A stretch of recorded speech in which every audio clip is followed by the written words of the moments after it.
जय जिनेन्द्र बंधुओं, कल हमने संस्कार मंजूषा पूर्वार्ध का मंगलाचरण पढ़ लिया था। अब आगे उसका अर्थ देखते हैं। मैं उन सर्व अरहंतों सिद्धों के चरणों में अति भक्तिपूर्वक नमस्कार करती हूँ, जिन्होंने क्रोधादि सर्व कसायों एवं स्पर्शन आदि पांचों इंद्रियों को पूर्ण रूप से जीतकर परमात्म पद प्राप्त किया है। मैं उन आचार्यों, उपाध्यायों और साधु भगवंतों को भी अत्यंत भक्तिपूर्वक नमन करती हूँ, जो पूर्ण निर्ग्रंथ दिगंबर रूप के धारक हैं और परम शांत अवस्था को प्राप्त हैं। मैं दीक्षा गुरु परम पूज्य आचार्य कल्प विवेक सागर जी महाराज को भी कोटि कोटि वंदन करती हूँ, जिनके चरण प्रसाद से ही मैं मोक्ष मार्ग को प्राप्त कर सकी हूँ। मैं उनके चरणों की आराधना करना भी नहीं भूल सकती, जिनके दर्शन करके एवं वाणी सुनकर मुझे साधना के सूत्र मिले। उनको शब्दों के माध्यम से नहीं कहा जा सकता है। वे हैं संत शिरोमणि आचार्य गुरुवर श्री विद्यासागर जी महाराज। उनके चरणों में पुनः पुनः वंदन। मैं उस माँ का भी बार बार स्मरण करती हूँ, जिसने मुझे अंगुली पकड़कर मोक्ष मार्ग में चलना सिखाया, जिन्होंने मुझे छोटे बड़े सभी ग्रंथों को पढ़ाया। सही पूछा जाए तो जिन्होंने मुझे जीवन जीना सिखाया, वे हैं आरिका माँ विशालमती जी।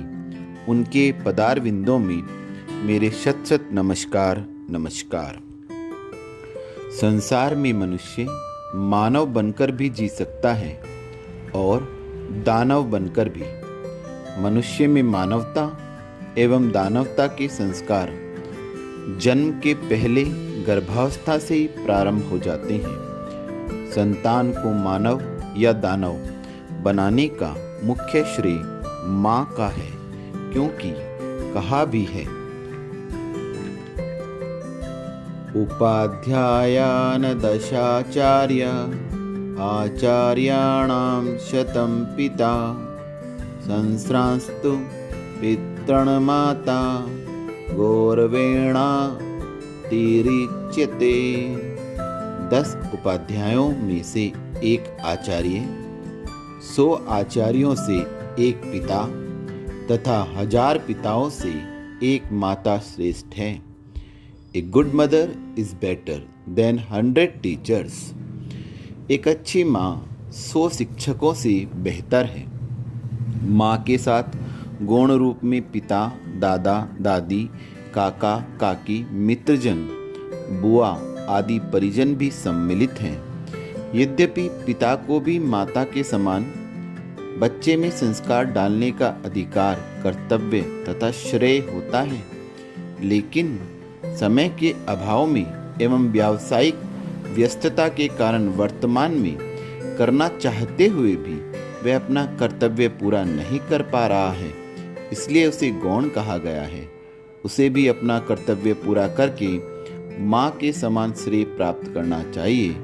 माँ यदि चाहे तो अपनी संतान को श्रेष्ठ संस्कारों से संस्कारित करके राम, महावीर आदि के समान सर्वतोमुखी, प्रतिभाशाली, गांधी जी के समान सत्यवादी, अहिंसक, दीवान अमरचंद जी के समान शेर को जलेबी खिलाने में समर्थ, लिंकन के समान परोपकारी, भामा शाह के समान निस्वार्थ दानवीर, अर्जुन के जैसे वीर, एकलव्य जैसे गुरु भक्त, श्रवण कुमार जैसे मातृ पितृ भक्त, राम जैसे आज्ञाकारी, लक्ष्मण जैसे भातृ प्रेमी और अकलंक के समान धर्म रक्षक बनाकर इतिहास में अजर अमर बना सकती है। इसी प्रकार अपनी बेटी को संस्कारित करके सीता, अंजना, द्रौपदी के समान कठिन परिस्थितियों में भी सहनशील एवं पति की हितेच्छु, लक्ष्मीबाई के समान देश रक्षिका, मदर टेरेसा जैसी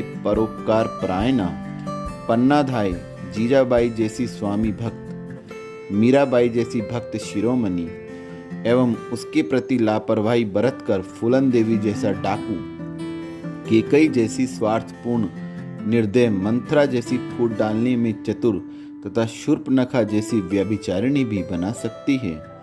यद्यपि हर माँ अपनी संतान को श्रेष्ठ, आदर्श रूप, पावन, जगत प्रसिद्ध एवं जगत पूज्य बनाना चाहती है, लेकिन बच्चों में संस्कार डालने की विधि की जानकारी नहीं होने से अथवा जानते हुए भी स्वार्थ, परायणता, प्रमाद, भोगों की आसक्ति, संकोच अथवा मोह के वशीभूत होकर अपनी संतान को श्रेष्ठ बनाने में सफल नहीं हो पाती है और भविष्य में पश्चाताप के आंसू बहाती है।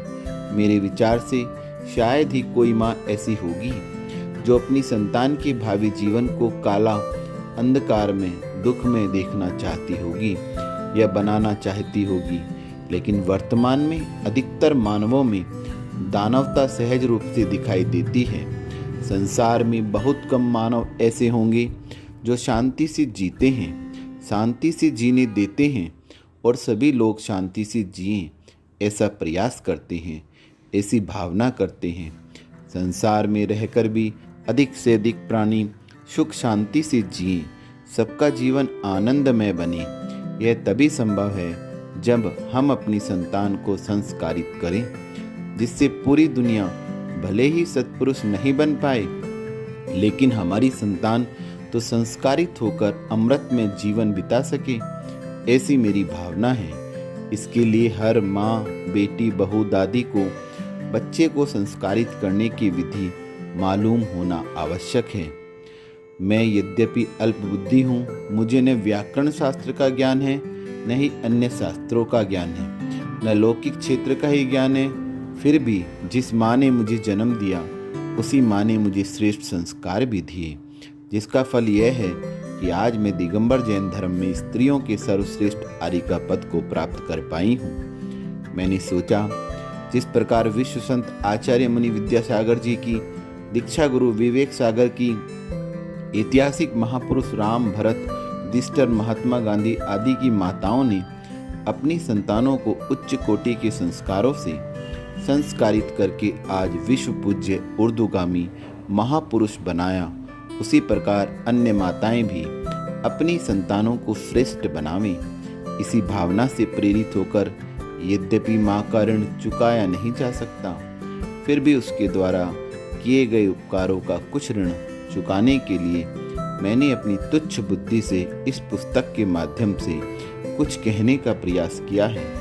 इस कृति को पढ़कर प्रत्येक बहन, बेटी, बहू अपनी संतान को संस्कारित करें, यही इसकी उपयोगिता है। सभी स्त्री पुरुष मानव बनकर सुख शांति से जिएं और अपना भविष्य उज्जवल करें, यही इस रचना का उद्देश्य है। वंदामि गुरुमा, वंदामि गुरुमा, वंदामि गुरुमा।